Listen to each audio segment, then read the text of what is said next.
組合啦，佢哋嘅名字係姚浩朗同埋陸桂芳，所扮演嘅係《Final Fantasy 13》裏邊嘅兩個角色，分別就係 Lightning 同埋 Caius。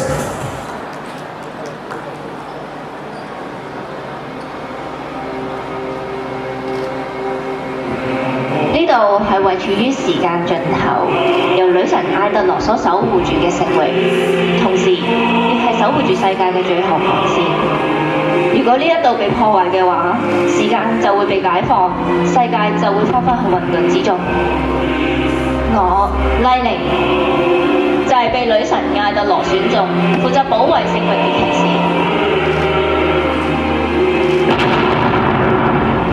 哼！艾特羅嘅軍隊都係不堪一擊。麗玲，你唔係諗住憑呢啲垃圾就可以阻止到我？Gaius，我係唔會俾你繼續破壞呢一度㗎。好啊，我就係中意你呢種氣勢，嚟啦咁就。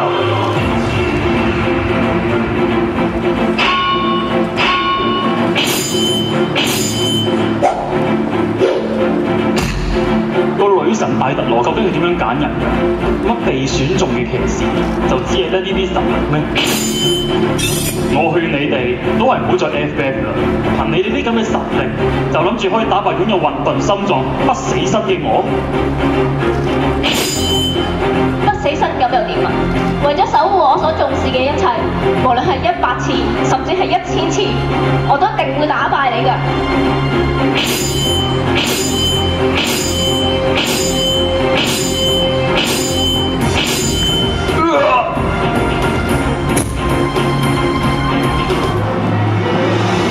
Gaius 佢擁有不死身，的確係好難對付，再咁樣落去都唔係辦法。啊，我記得啦，喺神殿入邊應該有樣嘢啱用㗎。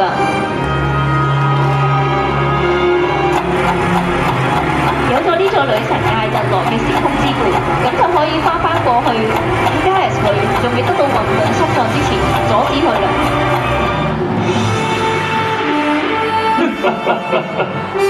時空之門，翻到過去，呢個方法睇嚟都唔錯喎。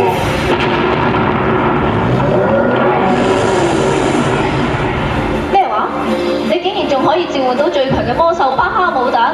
咁就當然啦，掌握住混沌力量嘅我，有乜嘢係做唔到啊？好啦，嚟啦，麗玲，佢就我哋剛才嘅決鬥啦。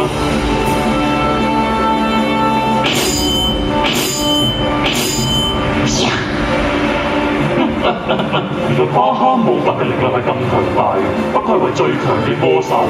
有咗呢種力量，呢個世界就冇嘢可以阻止到我啦。時空之門，時空之門已經俾我破壞咗，麗玲點解俾我消滅埋？女神艾特羅，你都係認輸啦！只要破壞埋呢座神殿，所有嘅時間就會解放，世界就會回到混沌之中啦。Gaius，呢個世界係唔會屬於你嘅。出嚟啦，奧丁！幾好嘢啊！仲有力量呼喚召喚獸出嚟，你隻馬只不過係你嘅陪葬品咋。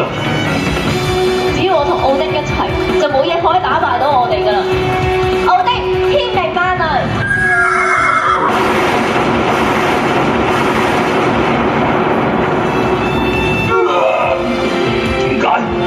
點解仲可以有咁強大嘅力量㗎？好，混沌嘅力量係唔會輸㗎。結束呢場遊戲啦，Gaius，電影雷光彈！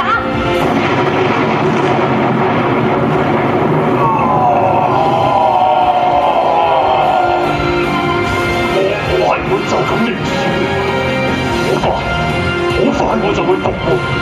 麗玲，艾特羅，你睇住你啊！Gaius，無論幾多次都好，我都一定會奉陪到底。